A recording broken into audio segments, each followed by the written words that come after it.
আজকের ভিডিওতে আপনাদের সঙ্গে শেয়ার করব অন্ধ্রপ্রদেশ থেকে কলকাতায় যাচ্ছি।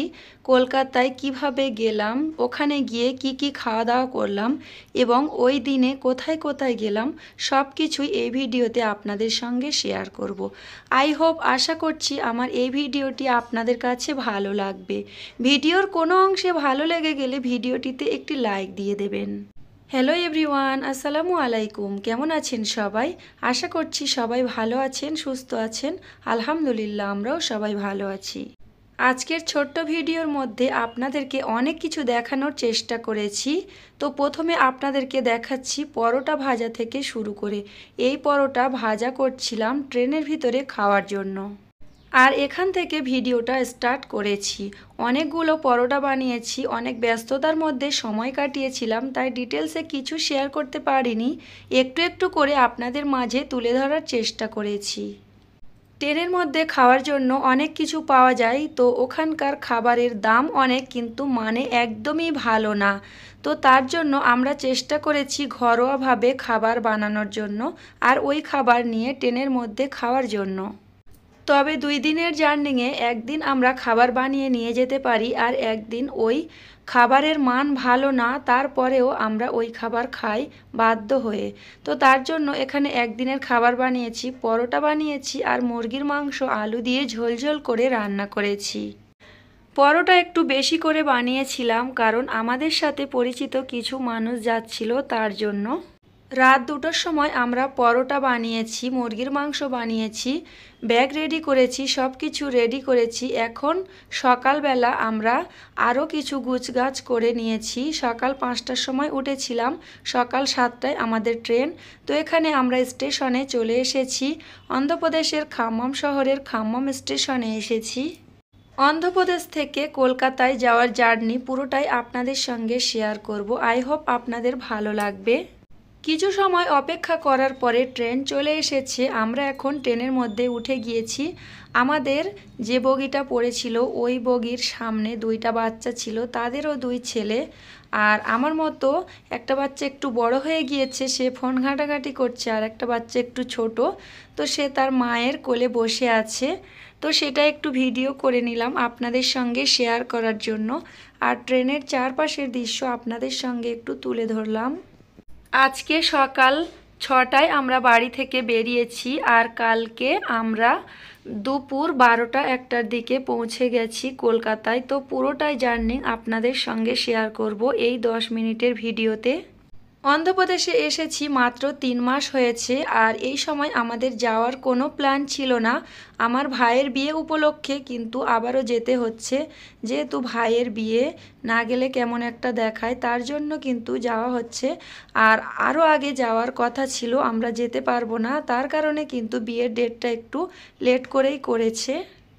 পুজোর ছুটিতে আমরা কিন্তু অন্ধ্রপ্রদেশ থেকে কলকাতায় গিয়েছিলাম। আমার রাফান বাবুর হোমওয়ার্ক দিয়েছিল, সে ট্রেনের মধ্যে বসে বসে হোমওয়ার্কগুলো করে নিচ্ছিল, কারণ মামার বাড়িতে গিয়ে অনেক আনন্দই সময় কাটাবে, আর তখন হোমওয়ার্ক করতে পারবে না, যার কারণে কিন্তু ট্রেনের মধ্যে বসে করে নিচ্ছে। সে নিজে নিজেই করছে, আমি কিন্তু তাকে বলিনি যে তুমি হোমওয়ার্কটা করে নাও। ছোট ছেলে খুবই আনন্দে আছে, বড় ছেলে হোমওয়ার্ক করছে। আমি একটু একটু ভিডিও করছি আর বসে আছি। বসে বসে আপুদের ভিডিওগুলো চালিয়ে রেখে ওয়াজ দিচ্ছিলাম, কারণ এই সময় তো ভিডিও রিলেটিভ কমেন্ট করা যাবে না, কোনো কিছুই শুনতে পাচ্ছিলাম না। তো কিছু সময় ভিডিও করছিলাম আর কিছু সময় আপুদের ভিডিওগুলো দেখছিলাম।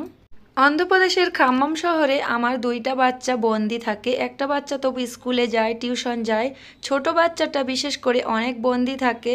আর এখন ট্রেনের মধ্যে অনেক মানুষজন পেয়ে কিন্তু অনেক আনন্দ করছে। 7 গাং 13 নদী পার হয়ে অন্ধ্রপ্রদেশ থেকে কলকাতায় যাচ্ছি। 30-35 ঘন্টা জার্নি করে আমাদের যেতে হয়, অনেক কষ্ট হয়। বিশেষ করে রাতের বেলা যখন ট্রেনের ভিতরে থাকি আর ছোট বাচ্চাটা কান্না করে, তখন আমাদের বেশি কষ্ট হয়ে যায়। বড় ছেলেটাকে নিয়ে যখন ট্রেন জার্নি করতাম তখন এতটা কষ্ট হতো না, ছোট ছেলেটাকে নিয়ে যেন বেশি কষ্ট হয়ে যাচ্ছে। আর এখন আমরা বাড়িতে যেতাম না ভাইয়ের বিয়ে না থাকলে, তো ভাইয়ের বিয়ে উপলক্ষে আমরা বাড়িতে যাচ্ছি, আর অনেক কষ্ট হচ্ছিল। তো আপনাদের সঙ্গে কিছু কিছু মুহূর্ত শেয়ার করতে পারলে আমার কাছে ভালো লাগে। আর এই দৃশ্যটা অনেক ভালো লাগছিল ট্রেন থেকে যখন নিচের দিকে তাকাচ্ছিলাম, নিচে সমুদ্র আছে, গাছপালা, পাহাড় পর্বত দেখতে পাচ্ছি, ওগুলো আপনাদের সঙ্গে কিছুটা শেয়ার করে দিলাম। এই দৃশ্য আপনাদের কাছে কেমন লেগেছে অবশ্যই জানাবেন।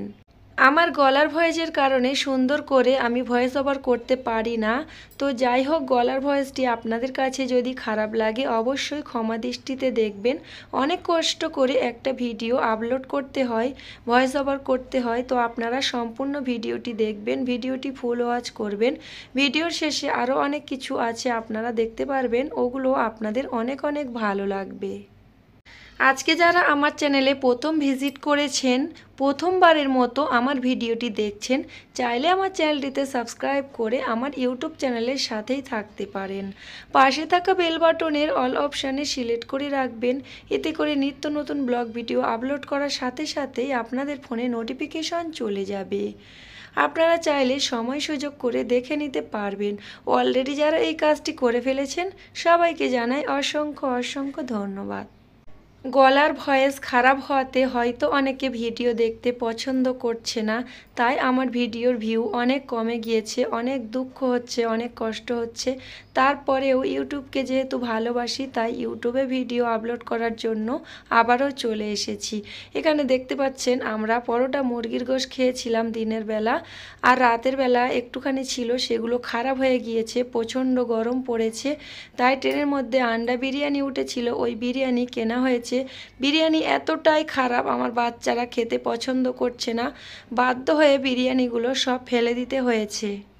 অনেক কষ্ট করে আমরা টাকা ইনকাম করি, আর টাকা দিয়ে যে কোনো খাবার, যে কোনো জিনিস কিনলে সেটা যদি ফেলে দিতে হয় তাহলে কিন্তু অনেকটা কষ্ট হয়ে যায়।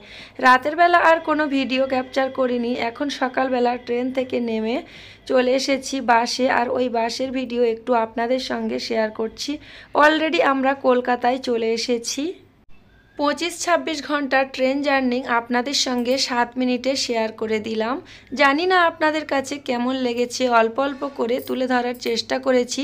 যেসব মুহূর্তগুলো ভালো লেগেছে, যেসব দৃশ্যগুলো ভালো লেগেছে আমার কাছে, ওগুলো আপনাদের মাঝে তুলে ধরার চেষ্টা করেছি। আই হোপ আপনাদেরও অনেক অনেক ভালো লেগেছে। কলকাতায় যখন এসেছিলাম তখনও আমার গলার ভয়েস অনেক ভালো ছিল। ভাইয়ের বিয়েতে অনেক কাজ কাম, অনেক জনের সঙ্গে কথা বলা, মেহমান আপ্যায়ন করা, সব কিছু মিলিয়ে আমার গলাটা বসে গিয়েছে।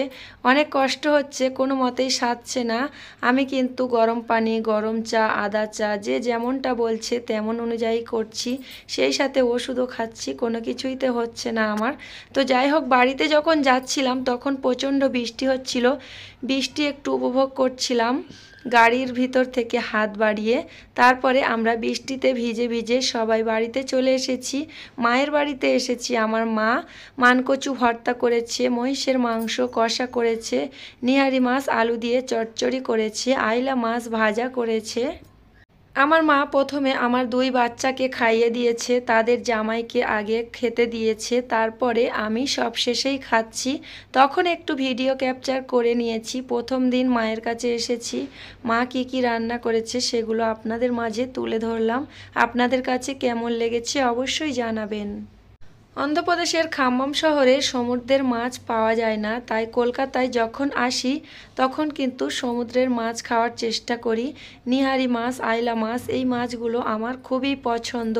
সেই সাথে আমাদের গাছের আউ লঙ্কা ঝাল, যেগুলো অনেকেই বলে কি বলে বোম্বাই মরিচ না কি বলে যেন, এই ঝালের সেন্টটা এত সুন্দর, আমার কাছে অনেক ভালো লেগেছে। আমি বলেছি আমার পাশে দাও, আমি একটা খাবো আর বাকিটা ভিডিও ক্যাপচার করব, বন্ধুদের সঙ্গে শেয়ার করব। খাওয়া দাওয়া করে একটুও রেস্ট নেইনি। আমার ভাইয়ের বিয়ে যেহেতু, তাই একটু তাড়া আছে। আমার ননদদের নেমন্তন্ন করা হয়নি, কারণ আমার ননদদের বাড়ি আমার আব্বা মা ওরা কেউ জানে না, তাই ছোট ভাইকে সাথে নিয়ে, রাফানের আব্বুজিকে সাথে নিয়ে আমি চলে এসেছি আমার 3 ননদকে নেমন্তন্ন করার জন্য। দুপুরে আমি যখন খাওয়া দাওয়া করছিলাম আমার হাজবেন্ড একটু ঘুমাচ্ছিল, আমি কিন্তু ঘুমাতে পারিনি, একটুও রেস্ট নিতে পারিনি। তো ননদদের বাড়িতে যাওয়ার জন্য রেডি হয়ে তারপরে চলে এসেছি। প্রথম চলে এসেছি আমার ছোট ননদের বাড়িতে বহরুতে, মিষ্টি নিয়েছি, সব কিছু নিয়ে তাদের বাড়িতে চলে এসেছি। তাদের বাড়িতে এসে একটু ভিডিও ক্লিপ নিয়েছি আপনাদের সঙ্গে শেয়ার করার জন্য।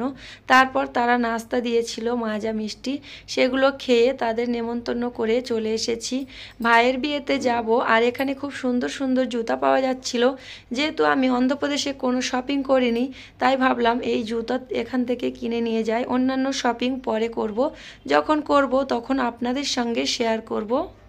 বিয়ে বাড়িতে যাব তাই একটু গর্জিয়াস জুতো নেয়ার চেষ্টা করেছি। এই জুতাটা আমার কাছে অনেক ভালো লেগেছে, আমার পায়েও মানাচ্ছে, কারণ অনেক জুতা আছে পছন্দ হয় কিন্তু আমার পায়ে মানায় না, পাটা অনেকটাই লম্বা অনেকটাই চওড়া, যেই জুতাগুলো পছন্দ হয় ওগুলো দোকানে আমার মাপে আসে না। তো যাই হোক, অন্যান্য ননদের বাড়িতে এসেছিলাম, আরও দুইটা ননদের বাড়িতে এসেছি, সেখানে আর কোনো ভিডিও করিনি, জুতা কিনেছি তারপরে বাড়িতে চলে গিয়েছি। তো পরবর্তী ভিডিও দেখার আমন্ত্রণ জানিয়ে আজকের ভিডিওটি এখানে শেষ করলাম। আল্লাহ হাফেজ।